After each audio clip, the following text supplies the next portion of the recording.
are, man, 9 free-to-play-ish champions that you can quite easily pull from your ancient shards during 2x events that absolutely destroy against Hydra. Dude, we're going to start off with the dude himself. Good old Dudan, the Runic Man. This guy is awesome. I have him ready to build out. I will eventually get around to it just for the project of getting this awesome Giga Chad to work. So why is he so good into Hydra, man? Well, let's actually start off with the A3. Place a taunt buff on this champion for 110. Which is great. If you use taunt at just the right time, you can avoid the Hydra Devour mechanic, right? Where they swallow one of your champs. So taunt is already very good to have. Also place a strengthen buff and a counter-attack buff on this champ for 2 whole turns on a 3-turn cooldown, meaning basically 100% uptime counter-attack. Very good. Why is the counter-attack so good though? Because of the A1, dude. Check this out, man. Attack one enemy has a 50% or 60% chance bugged of removing 1 random debuff from all allies. Very consistent debuff removal from a guy who is already an HP based epic, so he's very tanky indeed. He's counterattacking like crazy. He brings the taunt. What else does he bring on the A2? It's an attack all enemies, place a shield buff on all allies for 2 turns, equal to 15% of Dudan's max HP, and increases the duration of all buffs on all allies by 1 turn. So just a very high value A2 for general survivability and general team strength, increasing that buff duration. Very nice, man. But honestly, it's mostly about like the taunt plus the counterattack and the mass debuff removal. The very reliable, consistent debuff removal that Dudan is bringing. That just makes him so good. Also, because this A3 is also buffing up with not just taunt, but also strengthen and counterattack, you can also use Dudan as a Head of Mischief tank, right? The Head of Mischief is always going to be attacking in, or almost always going to be attacking into the champion with the most buffs. And of course, it's trying to steal those buffs and spread them to the other Hydra heads. So if you build your Dudan with just a lot of resistance, such that the Head of Mischief cannot steal his buffs, yeah, he's just going to be soaking those attacks very reliably as well. So he can be built for that purpose too. Just a multifaceted Chad of a champ. I love good old Dudan, man. He's good people. Next up, as far as healers go, big honorable mention, of course, to good old Sinesha. Incredibly good healer, epic force affinity. So again, you can pull her from those ancient shards. She can do a great job when it comes to just healing. But dude, nothing quite is going to beat Rector Drath, I don't think, when it comes to supporting and the toolkit for supporting your team into Hydra. Not only is Rector bringing extremely powerful team-wide heals on her A2, which also buff with Perfect Veil if you full heal somebody, or apply continuous heal if you fail to full heal somebody with this, so it's just crazy survivability on the A2. The passive also gives even more healing every time a champ with Veil or Perfect Veil gets a turn, so that's also great. But she also brings a revive as well, like a big fail-safe on the A3. And would you know it, man, you can get Rector Drath completely for free by kickstarting a new Raid Shadow Legends account by using my promo link down below, man. Click on that link, sign up to Raid using that link, you get yourself Tagore and Rector Drath as soon as your account hits level 25. So there you go, man. And I swear, I'm not including Rector Drath in this video just because I want to shout out my promo link, although that is just a happy little coincidence. Really is one of the best supports in the game when it comes to just epic, fairly accessible going into Hydra. Next up, you know him, you love him. It's got to be good old Geomancer, who for the longest time I just assumed was Void Affinity. Maybe it's because I've been unlucky and just haven't ever been able to sniff him out during my own shard pulls. But yeah, Geomancer, crazy as hell damage dealer. So really, it's all about Geo's A3. 100% chance booked on a 3-turn cooldown, replacing HP burn and weaken debuff on the target for 3 turns, which is enormous. It means you can actually spread those HP burns very nicely, even though it's only a single target skill. And more often than not, you will see Geomancer built in Reflex set, so that he can just reduce the cooldown as much as possible on this A3 and just be spamming it out as much as humanly possible and just spreading those HP burns everywhere. Because yeah, a 310 HP burn duration is kind of crazy as hell. The passive is also a very long-winded. I'm not going to read all this. Basically, it greatly increases your team's survivability, as well as giving you extra sources of damage every time Geomancer is attacked into, and so that's also great. And then he's got an attack all with a strong version of decreased accuracy on his A1, so even that is pretty saucy as well. Geomancer, one of the good ones. Of course, he's amazing into Clan Boss as well, finds use in other areas of the game, but yeah, Geomancer definitely deserves to be on this list for Hydra Giga Chads. Next up, a champion that I do have, that I'm gonna show off right here, dude, because I'm very happy with how we've been able to build this guy out, given that we're like 6 months deep into this account, you know.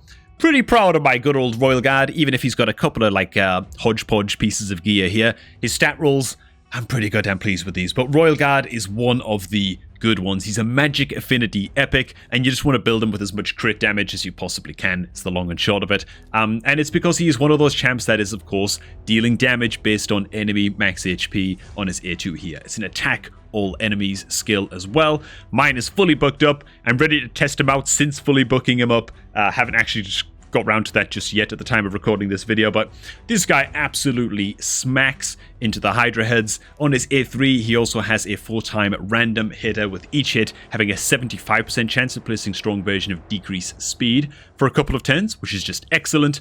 And then even the A1 isn't useless either. Of course, decrease speed is great into Hydra too, but the A1 also has that saucy, succulent 65% chance of placing strong decrease defense for a couple of turns as well. Royal Guard, absolutely insane. Should also mention as well that a big advantage of Royal Guard is that, of course, he's very, very useful into other areas of the game as well. Wherever 10 meter control is kind of like a big deal. He's great into Spider for the max HP damage. Solid into Finite, you know, for the quadruple 10 meter controller.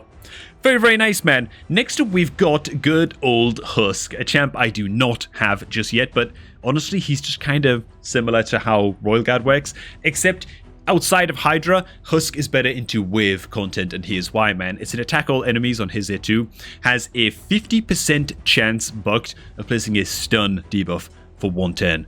Incredibly good into wave content. However, damage is based on enemy max HP, meaning the son of a gun smacks cheeks when it comes to Hydra. Again, of course. Now, the son of a gun is a 4-turn cooldown, and that means that, well, you're probably going to be just straight up disabling his A3 going into Hydra and just having him prioritize getting off as many of these A2 casts as humanly possible, because the damage is really all there is to it. He's just a kind of like a god tier budget damage dealer into Hydra. That's all you gotta know, really. His A1 also does bring a little bit of extra control as well into wave content.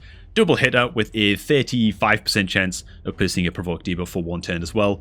Husk, definitely one of the good ones. Not one of those that I've pulled just yet myself, however. Next up, the supports, man. We gotta talk about good old Ugo, even if just briefly. I feel like everybody talks about Ugo, so I won't spend too long on him. He brings a leech debuff on the A1, which is great. He brings strong version of decrease defense at 100% clip on the A2, which is awesome, and also has that 75% chance of placing block buffs debuff for a couple of turns. However, the chance of placing block buffs increases by 5% for each alive enemy, making this basically 100% chance with masteries against the Hydra heads, because for Hydra heads, all of that extra chance to land that block buffs, which of course is one of the most crucial debuffs you can bring into the Hydra fight as well, man. Ugo is great for this skill alone. Can't stress that enough, but that's not all, man. He also brings removes all heal reduction debuffs from all allies, then removes 1 random debuff from all allies, then heals all allies by 20% of this champ's max HP, and if everybody's dead and Ugo's the only one alive, he'll revive the whole team instead. So, man, he brings all kinds of crazy supporting utility, as well as the all-important block buffs debuff, man. So, Ugo, absolutely insane. This heal, by the way, and cleanse, which the cleanse is obviously extremely useful into Hydra as well. You're just getting peppered with so many little debuffs that are really annoying. Provokes, fears, heal reduction, that kind of thing. Bookable down to a 4-turn cooldown. Just a very reliable cleanser too, man. Now for a curveball, man. Consider this one a bit of an honorable mention. Say that you're a month or two, okay, into your Raid Shadow Legends adventure. You're pulling some mystery shards, you know, just leveling up food champs and stuff like that. You're just getting started, and you happen to pull a judge.